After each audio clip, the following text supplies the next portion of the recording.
They spent 20 minutes humiliating me in French, thinking I couldn't understand a word. I'm Bill Anderson, and I've spent 30 years letting people underestimate me.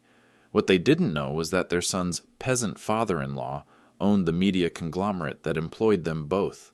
Every cruel word they spoke was about to cost them everything they'd built in their distinguished careers. The look on their faces when I responded in perfect Parisian French was just the beginning of their nightmare. I didn't raise my voice. I didn't lose my temper. I simply reached into my jacket pocket and pulled out a document that would change their lives forever. If you're watching this, please subscribe and let me know where you're watching from, especially if you've ever had someone assume they were better than you. This all started 6 months ago, when my daughter Sarah fell in love with the wrong man's son. Pierre Dubois seemed like a decent kid when Sarah brought him home last Christmas. 28 years old, working as a junior correspondent for some French cultural magazine. Polite enough. Spoke broken English with that accent that made my daughter blush. What I didn't expect were his parents. Henri and Marguerite Dubois arrived from Paris in early October, clearly prepared to evaluate whether their son had made a suitable choice. Henri, 64, hosted a weekly television program about European arts and culture. Marguerite, 61, wrote criticism for several prestigious publications. They took one look at my Target clearance suit, $89.99, tags still attached, and I could see their entire assessment forming. Here's what they saw. A man living in a modest two-bedroom apartment in Arlington, Virginia. No expensive artwork on the walls. Furniture from the thrift store down the street. A 15-year-old Honda Civic in the parking lot with a dented rear bumper and 180,000 miles on the odometer. My daughter tried to explain. Dad's been through a lot since Mom died. He's just private about things. But Henri and Marguerite had already decided. During their first dinner at Sarah's apartment, I caught Marguerite glancing at my shoes, brown leather, resoled twice, probably worth $30 when they were new. Henri asked what I did for work. I used to work at the library, I said. Retired now. The look that passed between them could have frozen champagne. Sarah jumped in. Dad's being modest. He has his own consulting business. Consulting about what? Henri asked, his English precise and condescending. Information management, I said quietly. Nothing too exciting. Another look between them. This one said everything. Their brilliant son had fallen for the daughter of an unemployed librarian who consulted to make himself sound important. Over the next 2 weeks, they made their position clear without saying it directly. Henri would mention his television program, casually dropping the names of famous intellectuals he'd interviewed. Marguerite would reference her latest article in Le Figaro, explaining complex cultural theories that sailed over my simple American head. When Pierre announced the engagement, they smiled politely, but I heard Marguerite speaking French to her sister on the phone later that evening. Il a choisi une fille dont le père est un homme très simple. Nous devons accepter son choix, même si c'est décevant. He chose a girl whose father is a very simple man. We must accept his choice, even if it's disappointing. Sarah didn't speak French. She thought they were discussing wedding plans. The French Cultural Society gala was supposed to be their goodbye dinner. A formal event at the Roosevelt Hotel, with diplomats and journalists and the kind of people who bought $1,000 bottles of wine without checking the price. Henri suggested I might be more comfortable staying home. These events can be quite sophisticated, Marguerite added. The conversation tends toward international affairs and cultural analysis. My daughter's face flushed red. Dad's coming, she said firmly. He's part of this family. So they agreed, reluctantly, graciously, like they were doing charity work. I spent $45 on a rental tuxedo. The bow tie was pre-tied. My cufflinks were silver-plated from a department store clearance rack. When we arrived at the Roosevelt Hotel that evening, I watched Henri and Marguerite transform. Suddenly they were charming, sophisticated European intellectuals gracing the Americans with their presence. Henri kissed the French ambassador's wife on both cheeks. Marguerite discussed Derrida with a Georgetown professor. And me? I stood in the corner holding a glass of water, looking exactly like what they thought I was, the embarrassing American relative who didn't belong. But here's what they didn't know yet. The phone call that changed everything came 3 hours later. The tension had been building for weeks, but that night at the gala, I could see it was destroying my daughter. Sarah stood between two worlds, trying to bridge a gap that felt impossible. Every time Henry made a subtle comment about American educational standards, she tensed. When Marguerite praised Pierre for elevating himself beyond his circumstances through this connection, Sarah's smile became strained. My future son-in-law was caught in the middle, clearly torn between family loyalty and genuine affection for Sarah. Pierre would start to defend me, then catch his mother's disapproving look and trail off into awkward silence. The financial pressure was real, too. Pierre had been paying for his parents' month-long American visit. Restaurant dinners, theater tickets, shopping excursions that cost more than most people's monthly rent. Sarah had been quietly helping him with credit card payments, dipping into her teacher's salary to cover expenses she couldn't really afford. "Maybe we should postpone the wedding," she said one evening after a particularly brutal dinner where Marguerite had explained why French women were naturally more elegant than American women. "Give everyone time to adjust." That's when I realized what was really at stake. If I stayed silent, if I kept playing the humble retired librarian, I was going to lose my daughter's happiness. She would spend her entire marriage apologizing for me, trying to prove I was worthy of their son. Pierre was a good kid, but he was weak. He wouldn't stand up to his parents, not permanently. Eventually, their constant disapproval would poison the marriage.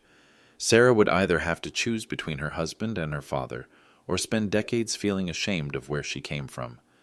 The breaking point came when Henri suggested they move the wedding to Paris. Pierre's career would benefit from the connections, he said smoothly. And frankly, it would be easier for our family if Sarah could adapt to our cultural standards. Translation: if Sarah could become French enough to deserve their son. I watched my daughter's face that night. She was actually considering it, not because she wanted to get married in Paris, but because she was exhausted from fighting this battle. "It might be nice," she said quietly. "A fresh start." Pierre nodded enthusiastically, relieved that his parents approved. "We could have the ceremony at my uncle's chateau. Very traditional. Very French." "What about your friends here?" I asked Sarah. "Your students, your life?" "I could teach abroad," she said, but her voice lacked conviction. "It might be an adventure." I knew what was happening. They were slowly erasing her American identity, making her feel like she needed to become someone else to be worthy of their family. That night, Sarah cried herself to sleep on my couch after another dinner where she'd been politely corrected about proper wine appreciation. She thought I was asleep in my bedroom, but I heard everything. If I let this continue, my daughter would disappear. Not physically, but the bright, confident woman who'd earned her master's degree while teaching full-time, who volunteered at literacy centers and made her students love reading. That person would be slowly diminished until she became Henri and Marguerite's acceptable version of an American daughter-in-law. The financial implications went deeper than wedding costs. Pierre's visa status was complicated. If they moved to Paris, Sarah would have to give up her teaching position, her retirement savings, her entire professional life in America. She'd be starting over in a country where Henri and Marguerite could control every aspect of her social integration. And Pierre would let them do it. Not out of malice, but out of a lifetime of deference to parents who'd convinced him their judgment was superior to his own instincts. The worst part was watching Sarah blame herself. She started reading French philosophy, trying to educate herself so she could participate in their conversations. She bought expensive clothes she couldn't afford, attempting to look more sophisticated. She even talked about taking accent coaching to improve her pronunciation. She was erasing herself to fit their requirements. I had a choice to make. I could continue protecting their feelings, maintaining family harmony by accepting my role as the embarrassing American father. Or I could show them exactly who they'd been insulting for the past month. The French Cultural Society Gala would be my last opportunity. After that, they'd return to Paris, and the narrative would be set forever. Pierre had made an unfortunate choice, but at least his parents had tried to be gracious about it. But what Henry said next at that gala crossed a line I'd never let anyone cross before. The evening started predictably enough. Henri and Marguerite worked the room like seasoned diplomats, speaking rapid French with cultural attachés and European journalists. I stood near the appetizer table, watching them perform. That's when I heard my name. "Et le père de Sarah?" a woman asked. "Comment est-il?" And Sarah's father? How is he? Henri glanced in my direction. Ah, William. C'est un homme. Comment dire? Très simple. Ancien bibliothécaire, je crois. Pas vraiment. Notre milieu. Ah, William. He's a man. How to say? Very simple. Former librarian, I believe. Not really our crowd. I kept my expression neutral, cutting into my salmon like I hadn't understood a word. Marguerite joined the conversation. Pierre a bon cœur, mais parfois il choisit avec ses émotions plutôt qu'avec sa raison. Cette famille, ils ne comprennent pas nos attentes. Pierre has a good heart, but sometimes he chooses with his emotions rather than his reason. This family, they don't understand our expectations. The French cultural attaché nodded politely, then excused herself. Henri and Marguerite moved closer to where I was standing, their confidence building. Tu penses qu'il comprend quelque chose? Marguerite asked her husband. Do you think he understands anything? Non, regarde, il mange comme un peasant. Sarah mérite mieux que cette simplicité. No, look at him. He eats like a peasant. Sarah deserves better than this. Simplicity. I finished my salmon, took a sip of water, waited. Henri continued, his voice carrying just enough to reach my ears. Le problème avec les Américains, c'est qu'ils pensent que l'argent remplace la culture. C'est homina ni l'un ni l'autre. The problem with Americans is they think money replaces culture. This man has neither. That's when Sarah appeared at my elbow. Dad, are you okay? You look tense. I smiled at my daughter. Just enjoying the conversation. Henri and Marguerite exchanged a look. They'd been speaking for 10 minutes, getting bolder with each comment. Time to let them know I'd been listening. Pardonnez-moi, I said, turning toward them. Pourriez-vous répéter votre dernière remarque? Je ne suis pas sûr d'avoir bien compris. Excuse me, could you repeat your last remark? I'm not sure I understood correctly. The silence stretched like a broken guitar string. Henri's face went through several expressions in rapid succession. Confusion, recognition, embarrassment. Then, quickly, defensive anger. Ah, he said, switching to English. You speak French. Un peu, I replied. A little. Marguerite recovered first. We were simply discussing the cultural differences between our families. Nothing inappropriate. Of course, I said quietly, though I found your assessment of my dining habits particularly insightful. Pierre appeared, drawn by the sudden tension. Is everything all right? Your parents were explaining to Madame Rousseau why I'm not suitable company for this event, I said, my voice calm and conversational. Apparently I eat like a peasant. Sarah's face flushed red. What? Henri straightened, falling back on aristocratic authority. William, I think you misunderstood. Non, je ne pense pas, I interrupted. No, I don't think so. But please, continue your discussion. I'm curious about your other observations. The French cultural attaché had returned with the Danish ambassador. They sensed the tension immediately. Tout va bien? Madame Rousseau asked. Everything all right? Parfaitement, I replied. Monsieur et Madame Dubois m'expliquaient justement pourquoi ma fille devrait épouser quelqu'un de plus sophistique. Perfectly. Mr. and Mrs. Dubois were just explaining why my daughter should marry someone more sophisticated. Marguerite's composure cracked. That's not what we said. Really? I pulled out my phone, tapped the voice memo app. Because I recorded the last 15 minutes, would you like me to play it back? I hadn't actually recorded anything, but they didn't know that. Henri's face went white. You were recording us? I was documenting the evening, I said quietly, for family memories. The Danish ambassador looked uncomfortable. Madame Rousseau studied my face with new interest. Perhaps, Henri said stiffly, we should continue this conversation privately. Why? I asked. You seemed comfortable discussing my family in public a moment ago. Pierre stepped between us. Dad, maybe we should... Your parents think I'm an embarrassment, I said to him, not unkindly. They've spent the evening explaining to anyone who'll listen why Sarah isn't good enough for your family. That's not true, Marguerite protested. I looked directly at her. Voulez-vous que je répète exactement ce que vous avez dit à propos de ma fille? Mot pour mot. Would you like me to repeat exactly what you said about my daughter? Word for word? Her face went ashen. Sarah grabbed my arm. Dad, what did they say? The conversation had drawn a small crowd. Diplomats, journalists, cultural figures, exactly the kind of audience Henri and Marguerite usually craved. But not for this. I think, I said quietly, it's time for a more honest discussion about cultural differences. The room had gone very, very quiet. And that's when I saw Ambassador Claire Morrison approaching our group, her face lit with recognition and surprise. What happened next would shatter everything Henri and Marguerite thought they knew about the simple American peasant. Ambassador Morrison reached our circle just as the tension peaked. Claire was a formidable woman in her late 50s, with steel-gray hair and the kind of presence that commanded attention in any room. "Bill Anderson," she said warmly, extending her hand. "I thought that was you. How wonderful to see you here." I shook her hand, noting the surprised looks from Henri and Marguerite. "Claire, it's been too long." "Too long indeed," she laughed. "Last time we spoke was at the G7 summit reception in Toronto.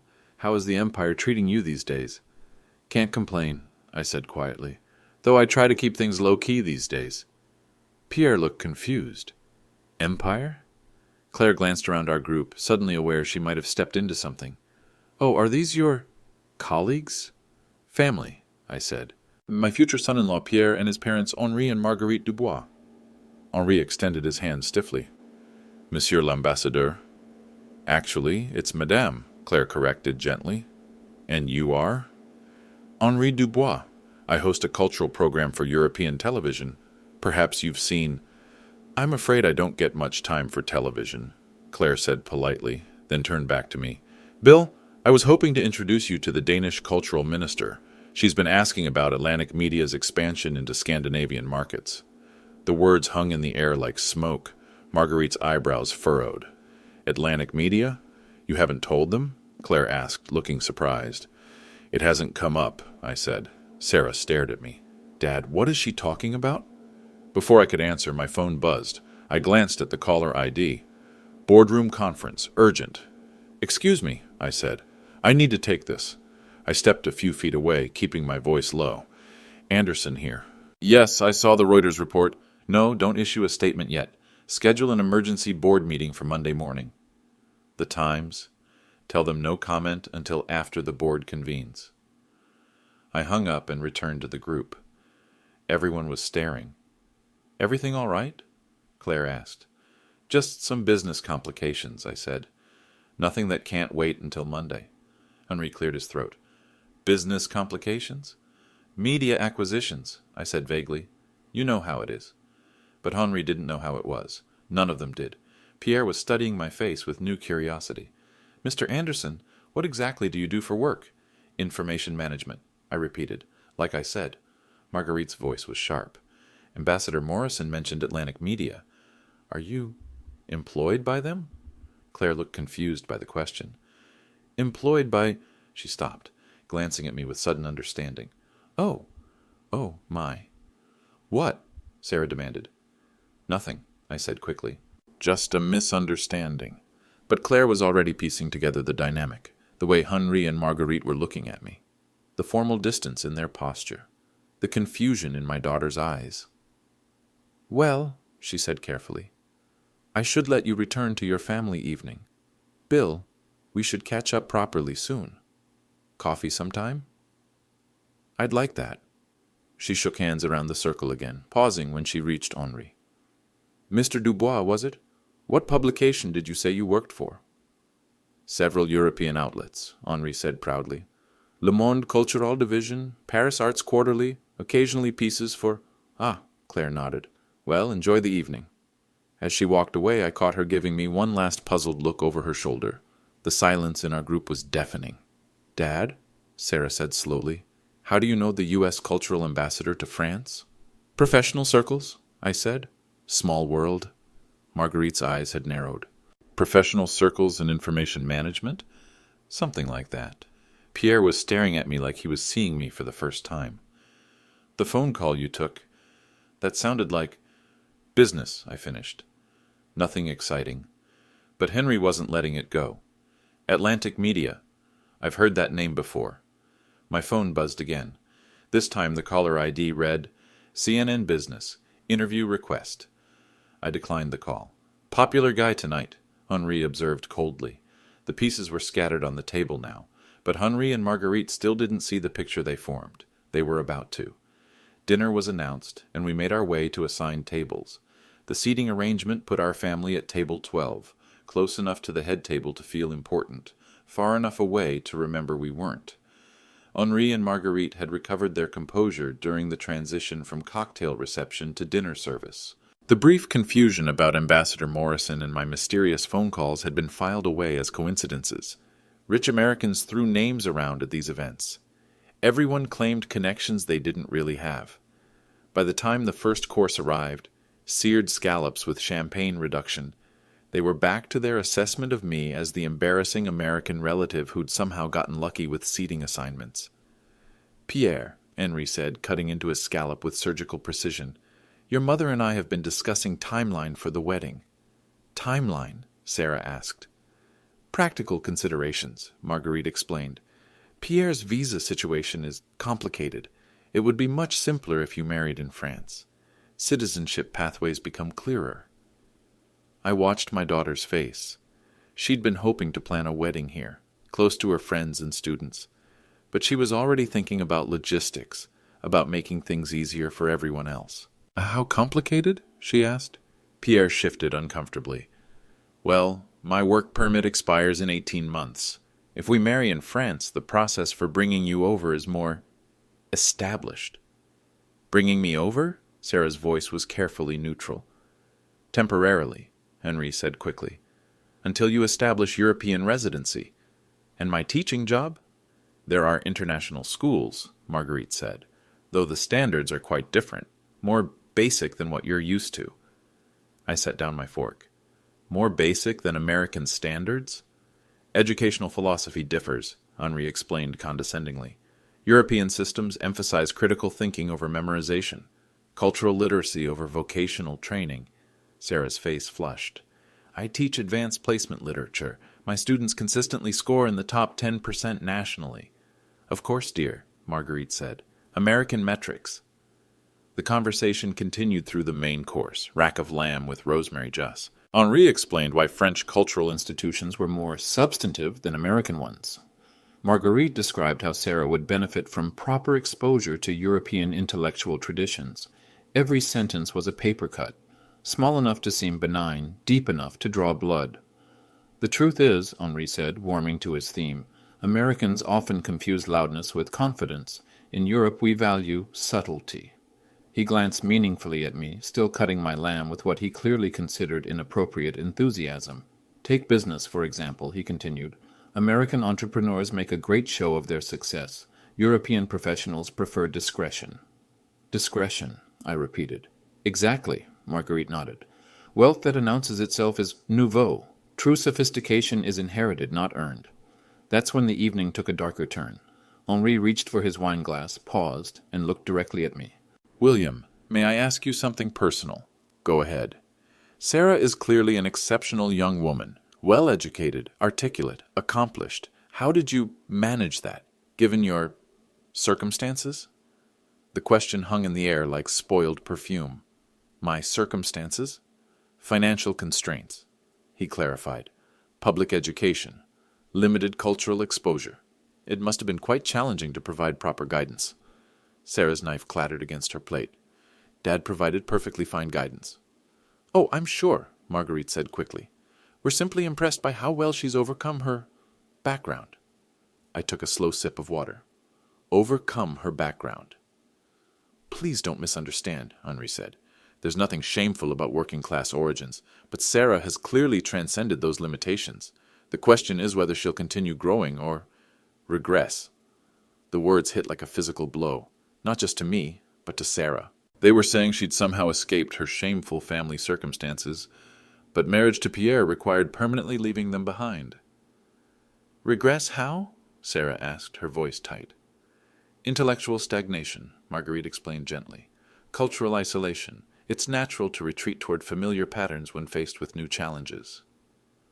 "What they're saying," I said quietly, "is that you'll become like me if you're not careful."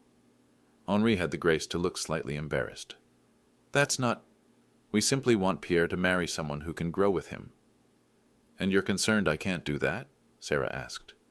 We're concerned about influences, Marguerite said. Family expectations, social pressure to remain comfortable with mediocrity. The table around us had gone quiet. Other diners were pretending not to listen, but conversations had died as Henri and Marguerite's voices grew more confident, more cutting. For instance, Henri continued, this evening William seems overwhelmed by the setting, intimidated by the company. That kind of insecurity can be transmitted. Transmitted, I repeated. Children often replicate their parents' limitations, Marguerite explained. Even accomplished children. Sarah might find herself apologizing for her background, making excuses, feeling defensive about her origins. The way I am right now, I said. Well, Henri gestured vaguely. Sarah stood up abruptly. Excuse me, I need some air. Pierre started to follow her, but I caught his arm. Let her go, she needs a moment. Henri and Marguerite exchanged satisfied looks. They'd made their point. Sarah was realizing the truth about our family dynamic. We don't enjoy these conversations, Marguerite said to me. But someone must be honest about social realities. Social realities, I said. Pierre's career depends on connections, Henri explained. Cultural credibility, professional networks. A wife who understands those requirements is essential. And you're worried Sarah doesn't understand them. We're worried about her father's influence on her understanding, Henri said bluntly. The room was fully listening now. Conversations at neighboring tables had stopped entirely. Henri and Marguerite were performing for an audience, demonstrating how sophisticated Europeans handled difficult family situations. Perhaps, Marguerite suggested, you might consider limiting your involvement in wedding planning, for Sarah's sake. Limited involvement, I repeated. Guidance from a distance, Henri clarified. Emotional support without practical input. They wanted me to disappear, not physically but socially, become the embarrassing relative who sent cards from home while Sarah built her real life with Pierre's family. I reached into my jacket pocket and pulled out a manila folder. Before I agree to limit my involvement, I said quietly, there's something you should probably know about those social realities you mentioned. I opened the folder and spread the first document on the table. This is the corporate charter for Atlantic Media Corporation, founded 1994. Current valuation, $3.8 billion. Henri glanced at the document dismissively. That's interesting, William, but the founder and majority shareholder, I continued, is listed as William Charles Anderson. That would be me. The silence that followed could have stopped traffic.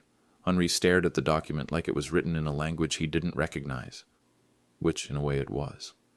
This is, he began, then stopped. Corporate registration papers, I said calmly, filed with the Delaware Secretary of State. Public record.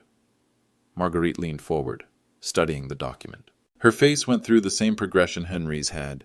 Confusion, disbelief, recognition, horror. Atlantic Media Corporation, she read aloud.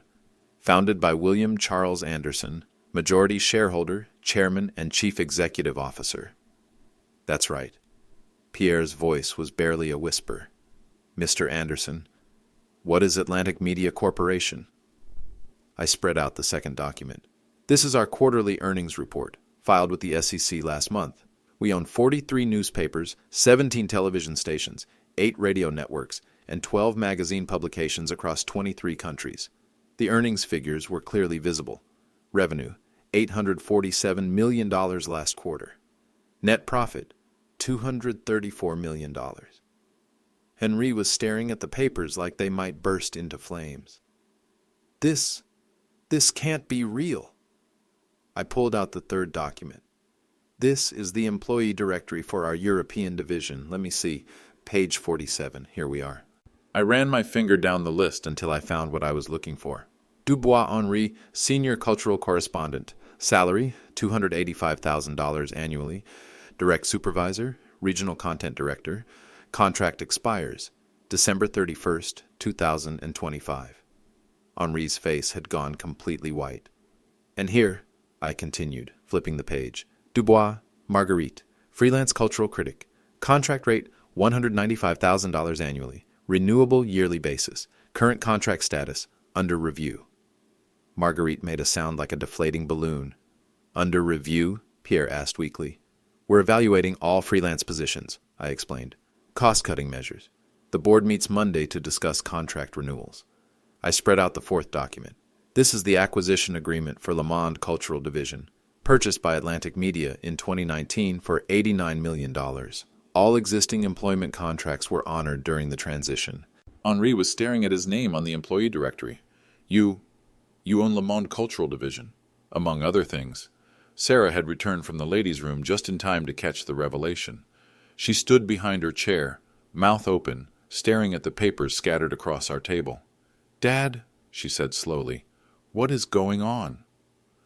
"Your father," Pierre said in a strangled voice, "owns the company that employs my parents." "Companies," I corrected. "Plural. Atlantic Media also owns Paris Arts Quarterly, European Cultural Review, and about 70% of the publications your parents contribute to." I pulled out the fifth document. "This is last month's performance review for the European division. Henri, your article on postmodern architecture received mixed reader response. Engagement down 18% from last quarter." Henri was gripping his wine glass so tightly I thought it might shatter. "Marguerite, your piece on contemporary French cinema was well received, but you missed two deadlines. The editorial board noted reliability concerns." "Reliability concerns," Marguerite repeated faintly. "Nothing serious," I said. "Yet." I spread out the final document. "This is my personal financial statement, required for SEC filings. Liquid assets, $127 million. Total portfolio value, $2.3 billion. The numbers were right there in black and white. No room for interpretation. "The media headquarters building," I continued conversationally, "is 51 floors in downtown D.C. Current property valuation, $340 million. We own it outright." Pierre was doing calculations in his head. "The French Cultural Society Gala. You're a major donor, aren't you?" "We sponsor cultural events across 12 countries," I said. "Good for business. Good for community relations." Henri finally found his voice. "Why didn't you tell us?" "You never asked." "We asked what you did for work." "Information management," I said. "That's what media companies do. Manage information." Marguerite was staring at her hands. "The television program Henri hosts. We syndicate it to 47 stations worldwide," I said. "Henri's quite good at it, actually. The European cultural analysis plays well with American audiences." "You've been watching his work?" "I watch all our content. Quality control." Sarah sank into her chair. "Dad, how long have you owned Atlantic Media?" 30 years. Started with a small community newspaper in Maryland. 12 employees. Built it from there." 30 years, she repeated. "Your mother helped with the early business plans," I said gently.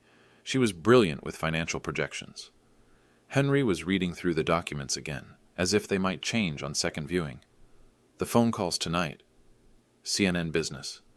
They want an interview about our Scandinavian expansion," I said. "I've been avoiding media attention lately. Bad for family dinners."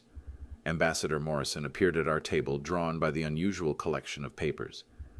"Bill, is everything all right? You look like you're conducting a board meeting." "Just sharing some family history," I said. She glanced at the documents, recognition dawning. "Ah, they didn't know." "Know what?" Pierre asked. Claire looked at me for permission, then back at Pierre. "Your future father-in-law is one of the most influential media executives in the Western Hemisphere. Atlantic Media shapes cultural conversation across 3 continents." "Shapes cultural conversation," Henri repeated numbly. "The G7 summit reception I mentioned earlier," Claire continued. "Bill was there as part of the international media delegation. World leaders specifically requested his input on information policy." She paused, studying Henri and Marguerite's faces. "You really didn't know?" Marguerite shook her head weakly. "Well," Claire said carefully, "that explains the tension I sensed earlier." I gathered the documents and returned them to the manila folder. "The dinner's been lovely, but I think we need to have a family conversation." "A conversation," Henri said. "About professional relationships," I said quietly. "About respect. About the kind of cultural standards we expect from our employees." The full weight of the situation was finally settling in. Henri and Marguerite had spent months insulting their ultimate boss. They'd called his daughter a social climber. They'd suggested his family wasn't sophisticated enough for their son. And they'd done it all while earning their living from the empire he'd built. Pierre was staring at me like I was a stranger. "Mr. Anderson, sir, I had no idea." "Of course you didn't," I said. "I don't advertise. Bad for security, bad for family privacy. Sarah reached across the table and took my hand. Dad, why didn't you tell me? You never needed to know, I said. You built your own life, your own career, your own accomplishments. That's how I raised you. Henri and Marguerite sat in stunned silence, the full scope of their situation becoming clear. They worked for me. Their careers depended on me. Their professional reputations were in my hands, and they had just spent 6 months explaining why I was beneath their notice. I closed the manila folder and looked directly at Henri and Marguerite. So, I said quietly, let's discuss those cultural standards you mentioned. Henri's Adam's apple bobbed like a fishing lure.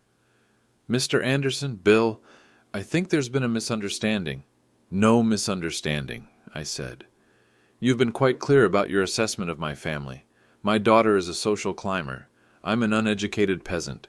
Our American values are incompatible with your European sophistication. Marguerite's voice was barely audible. We never said those exact words. Would you like me to play the recording?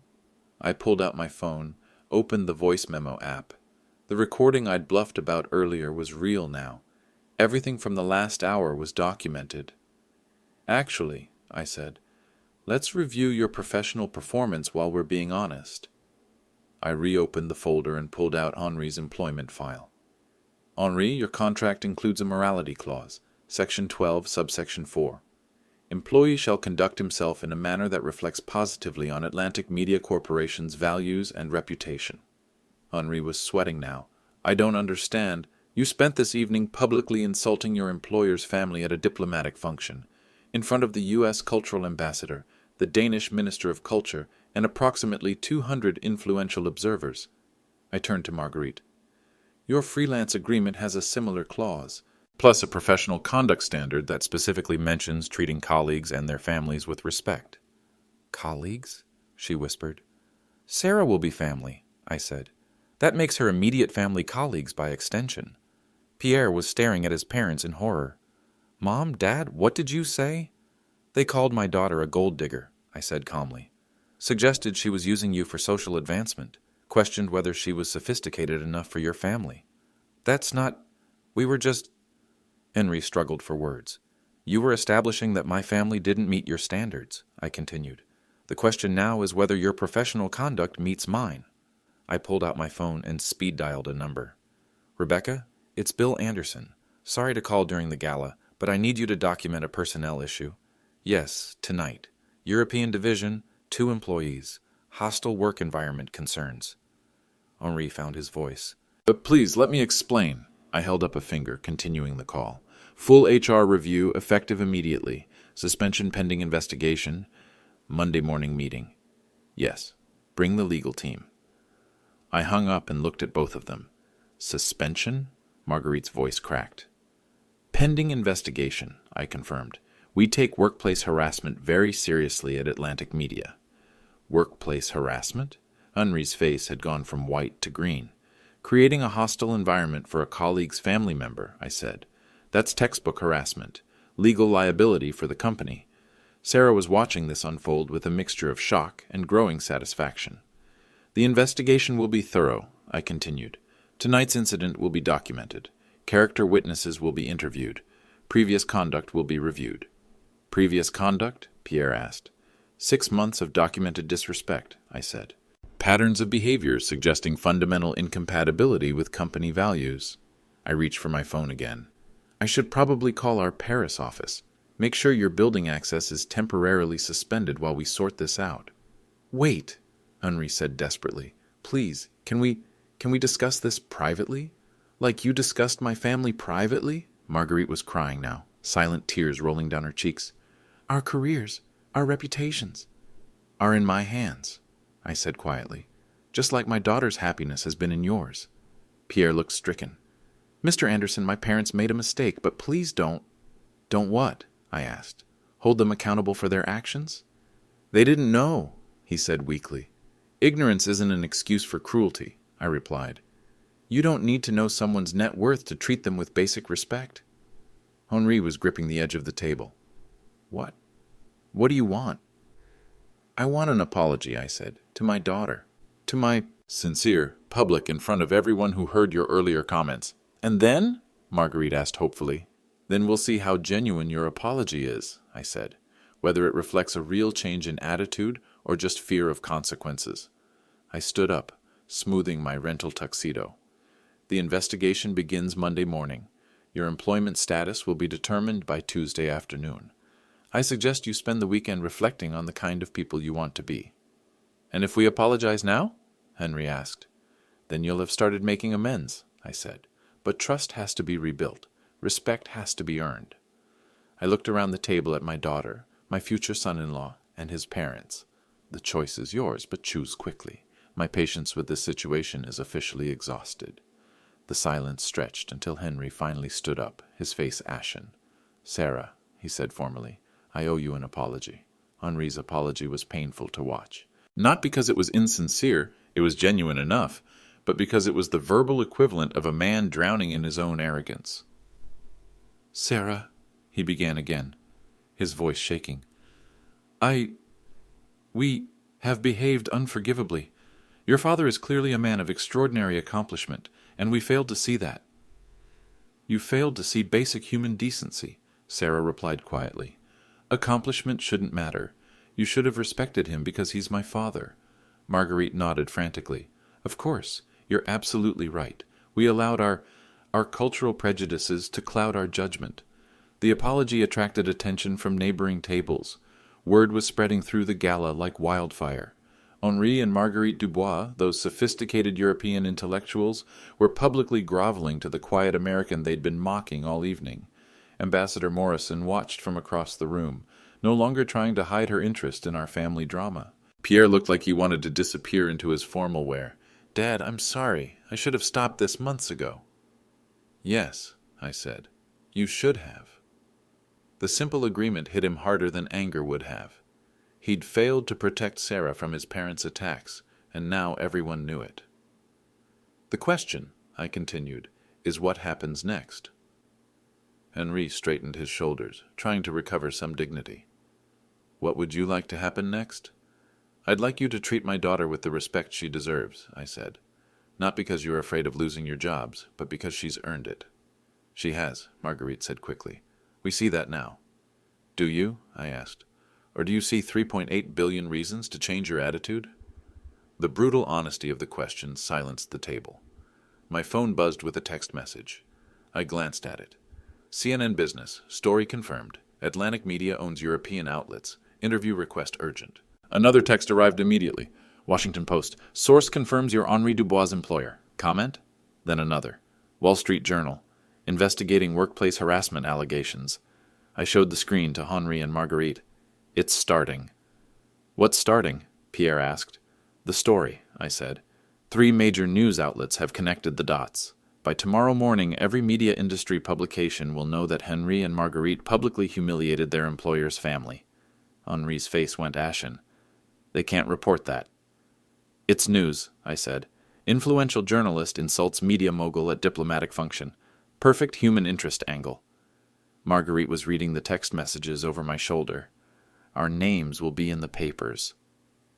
Your behavior will be in the papers, I corrected. The question is how the story gets told. Sarah reached across the table and took my phone. She read the messages, then looked at her future in-laws. Dad, she said quietly, what kind of story do you want them to tell? It was a good question. I had the power to destroy Henri and Marguerite's careers completely. One phone call to any of these journalists would provide them with enough quotes and documentation to end their professional reputations permanently.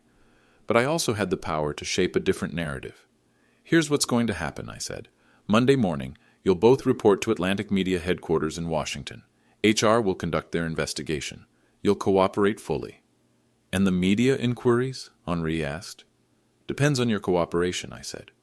If the investigation concludes that this was an isolated incident, poor judgment rather than character defect, the story becomes about misunderstandings and reconciliation. Reconciliation, Marguerite repeated hopefully. If you prove you can change, I said. If you show genuine respect for Sarah and our family. If you demonstrate that you've learned something from this experience. Pierre looked grateful. Thank you, Mr. Anderson. My parents will. Your parents will speak for themselves, I interrupted, and they'll prove their sincerity through actions, not promises. I pulled out my business card and handed it to Henry.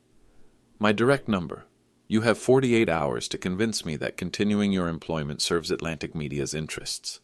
Henry stared at the card like it was a life preserver. How do we do that? Start by figuring out why you treated my family with such contempt, I said. Then figure out how to ensure it never happens again. Sarah stood up. I need some air. Dad, would you walk with me? As we moved toward the hotel's terrace, I could hear Marguerite desperately asking Pierre what they should do next. Outside, Sarah leaned against the marble railing overlooking the Potomac. 30 years, she said. You built all this in 30 years. Your mother and I built it, I corrected. She was the smart one. Why didn't you ever tell me? Because I wanted you to be proud of your own accomplishments, I said. Not mine. Sarah smiled through tears I hadn't noticed before. Mission accomplished. We stood in comfortable silence, watching the lights reflect on the water. What happens to Pierre and me? She asked finally. That depends on whether his parents learned anything tonight. And if they didn't, then you marry him anyway, I said. But they learn to respect boundaries, or they learn to live with consequences. 3 months later, Sarah and Pierre's engagement party was held at our house in Arlington. Not the modest apartment Henri and Marguerite remembered, but the actual house, 4 bedrooms, 2 acres, quiet neighborhood where billionaires live like normal people. Henri and Marguerite arrived exactly on time, carrying flowers and wearing nervous smiles. The HR investigation had concluded with formal reprimands and mandatory sensitivity training. Their employment continued, but their attitudes had undergone radical adjustment. William, Henri said carefully, thank you for having us. Thank you for coming, I replied. 3 months of walking on eggshells had taught them something valuable. Respect isn't about social status. It's about recognizing that every person has dignity worth protecting. Marguerite hugged Sarah warmly. You look radiant, dear. Thank you, Sarah said. I feel radiant. The engagement party was small. Sarah's teaching colleagues, a few neighbors, Pierre's American friends from graduate school. No diplomats, no cultural attachés, no one trying to impress anyone else, just family. Pierre had found his backbone somewhere between the gala and today. When his parents suggested Sarah might be more comfortable with a smaller wedding, he shut down the conversation immediately. Sarah will be comfortable when she's treated with respect, he'd said. If that's a problem for you, it's your problem to solve. Henri was learning to ask questions instead of making assumptions. Marguerite had discovered that American education could produce remarkably sophisticated results. But the biggest change was in me. For 30 years, I'd built an empire while pretending to be nobody special. I'd let people underestimate me because it felt safer than defending my achievements. That was over now. Not because I wanted recognition, but because my daughter deserved a father who wouldn't tolerate disrespect. She'd spent 6 months protecting me from Henri and Marguerite's condescension. Time for me to protect her. As the evening wound down, Sarah pulled me aside. Dad, are you happy? I'm happy you're happy, I said. That's not what I asked. I thought about it. I'm happy I stopped hiding, I said finally. Sarah hugged me tight. Good, because I'm proud of you. I've always been proud of you. Even when I was just a librarian? Especially then, she said. But I like this version too. If you're watching this, please subscribe and let me know where you're watching from. And remember, respect isn't about what someone has achieved. It's about recognizing their basic human dignity. Sometimes that lesson costs $3.8 billion to teach, but it's worth every penny.